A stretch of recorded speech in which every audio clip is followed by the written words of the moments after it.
Hola a todos, ahora vamos a ver lo que es el teorema de Norton.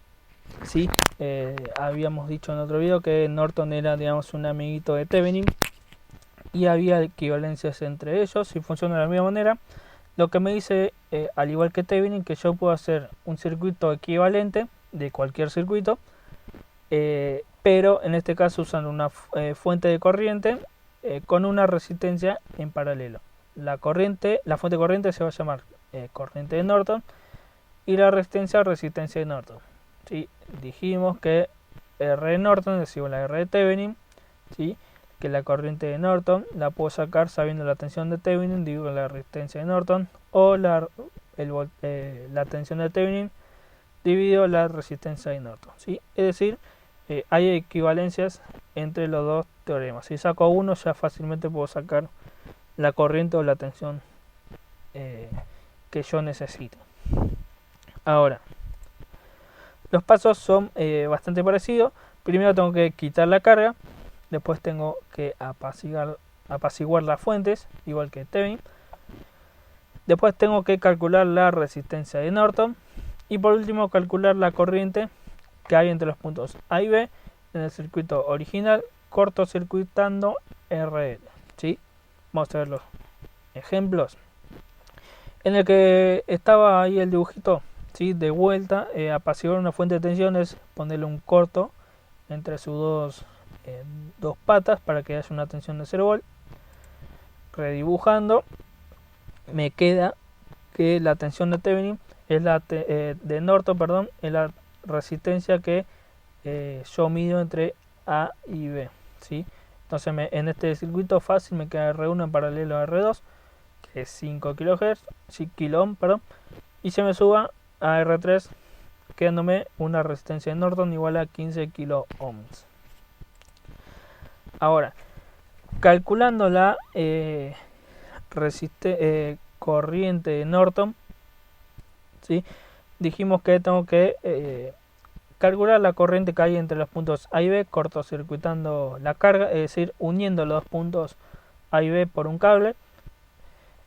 Algo obvio que pasa que si yo pongo este cable, mi RL se me anula, o sea que decir cortocircuitar la carga o sacar la carga, digamos, es bastante equivalente.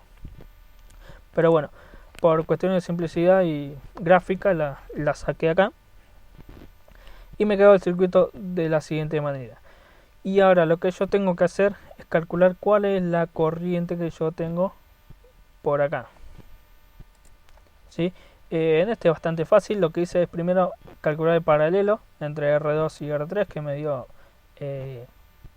igual a 5K, y me va a quedar una R1 en serie que haga la resistencia R23, ¿no?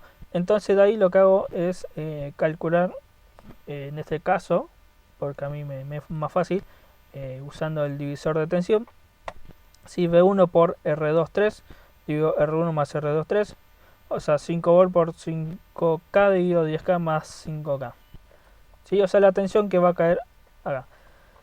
Esto me da igual a 5 tercios de volt, o sea más o menos 1,66 periódico de voltaje, ¿sí?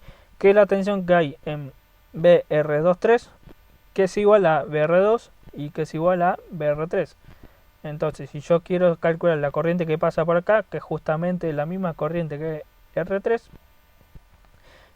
tengo que usar, o sea, dividir la tensión en R3 dividido R3. O sea, los 5 tercios de volt que me dieron, dividido el valor de R3, que es 10K, que me dio más o menos 0,166 microamperes, ¿sí? Esta va a ser mi corriente de Norton. Entonces ya tengo las dos cosas, corriente de Norton y resistencia de Norton, con dichos valores. Y si ahora yo voy a una carga de ejemplo, ¿sí? Vemos que es equivalente. Acá, aunque parece que no son el mismo número, 0,1 miliamper es lo mismo que 99,6 microamperes, son casi 100 microamperes, que es lo mismo que 0,1 miliamper, ¿sí? Pero vemos que tiene la misma tensión. Es decir, este circuito, estas tres resistencias y la fuente de tensión, ¿sí? Son equivalentes a esta fuente de corriente y esta resistencia, o sea, es mi equivalente de Norton, porque cuando yo le meto la misma carga a ambos circuitos, en ambos circuitos obtengo la misma corriente y la misma tensión en la carga, ¿sí? Es decir, ambos circuitos hacen la misma tarea, hacen lo mismo. Ahora, otro ejemplo es cuando ahora yo tengo en vez de una fuente de tensión, una fuente de corriente. Igual que siempre, en este caso, para apaciguar la fuente de corriente la tenía que sacar, ¿sí? O sea, dejar las patitas donde estaba conectada al aire, ¿sí? No hay que cortocircuitarlas, hay que dejarlas al aire. Y calcular la resistencia entre el punto A y B, ¿sí? Que en este caso es bastante fácil porque tengo estados en serie y este R1 que tiene una patita al aire no corta ni pincha, diría mi abuela. Siempre que me termina quedando 10 más 10 igual 20 ohm. Ahora, esa era mi resistencia Norton, ¿sí? Nos salió re fácil. Lo que yo quiero hacer ahora es calcular la corriente de Norton, ¿sí?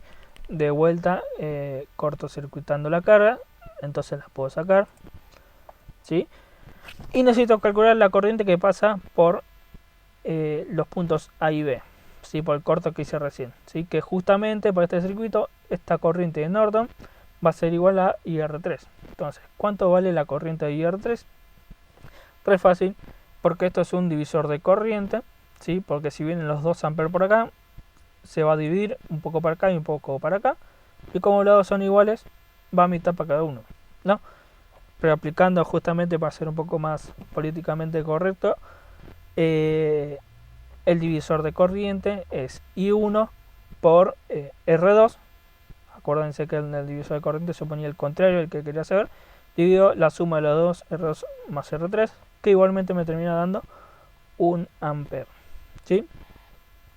Entonces me termina quedando la corriente de Norton de 1 ampere, resistencia de Norton de 20 ampere, y la RL, ¿sí? Que en realidad no forma parte del circuito, pero la pongo para que vean cómo quedaría.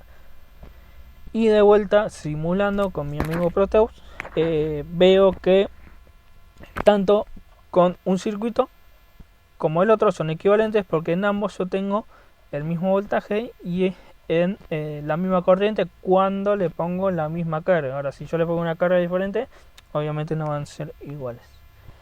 Es decir, están haciendo exactamente lo mismo. Así que bueno, espero que este Norton también se haya entendido.